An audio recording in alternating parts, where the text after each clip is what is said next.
Ya, pemirsa, kita akan mengetahui bagaimana perkembangan terkini dari penelitian black box yang dilakukan oleh KNKT dan segera bergabung bersama kami dari luar studio Ketua KNKT Suryanto Cahyono.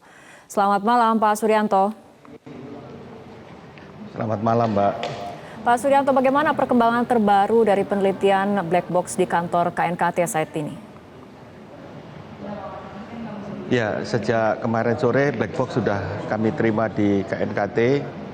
Terus kemudian sejak tadi malam kita mempelajari bagaimana cara membuka black box tersebut. Maksudnya adalah memori chipnya. Karena kondisi black box itu sendiri sudah tidak utuh. Jadi kita perlu untuk memplanning bagaimana jangan sampai merusak memori chip tersebut. Jadi kalau kita terlalu tergesa-gesa, takutnya nanti memori chipnya yang kita tunggu-tunggu untuk menguak misteri mengenai kecelakaan di Lion JT610 ini malah justru tidak bisa kita dapatkan datanya. Ya, Pak Suryanto, KNKT sempat menyebut. Ya, KNKT sempat menyebutkan bahwa kondisi dari black box ini dalam keadaan kondisi patah. Apakah ini juga menambah kendala untuk membaca data-data ataupun mengunduh data-data dalam black box ini? Enggak Mbak, enggak jadi kendala. Cuman memang patah ataupun tidak patah, kita akan tetap buka unit yang kita katakan HMU tadi. Nah, nanti dari HMU kita sambung dengan kabel yang masih bagus kepada unit yang masih serviceable atau unit yang bagus. Nah, setelah kita pasang pada unit yang bagus, terus baru kita unduh. Tapi problemnya sekarang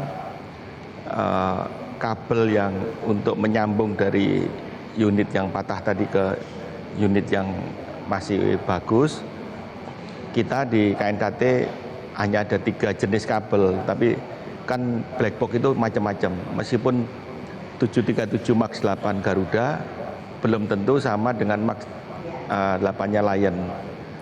Nah, jadi itulah ada beberapa hal yang memang setiap baca black box ada tantangan-tantangan yang ya memang tidak mengganggu, cuman butuh sedikit waktu tertunda lah. Oke. Tapi sejauh ini sudah sejauh mana datanya sudah berhasil diunduh oleh KNKT? Belum Mbak, karena nunggu kabel ini Mbak. Artinya ini kemudian tidak bisa diunduh data dari black box ini karena menunggu tadi yang Anda katakan kabel yang sesuai dengan black box yang ada saat ini, seperti itu? Iya. Oke. Sejak kemarin NTSB Amerika... Jadi kita minta sabar sedikit. Oke. Baik Pak Suryanto, sejak kemarin NTSB Amerika dan juga pihak Boeing ini sudah tiba di tanah air. Nantinya sejauh mana kedua belah pihak ini akan turut membantu KNKT dalam analisis data kotak hitam?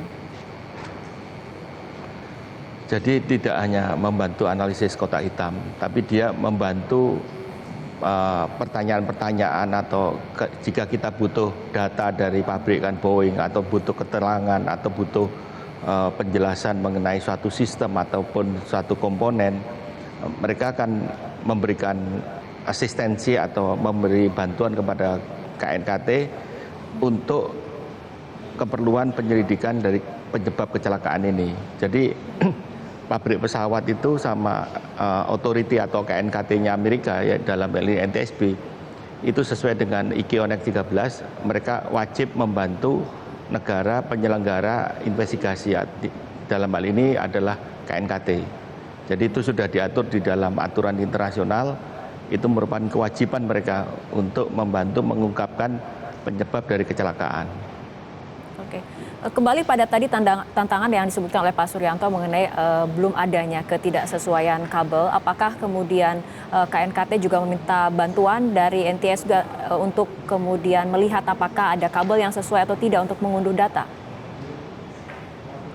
Ya pasti ada Mbak, karena di manufacturernya mungkin di Amerika sana atau lewat bagaimanapun teman-teman dari NTSB ini mencoba untuk membantu kita memprovide kabel untuk bisa kita unduh kepada unit yang masih bagus. Jadi kabel ini mutlak harus ada.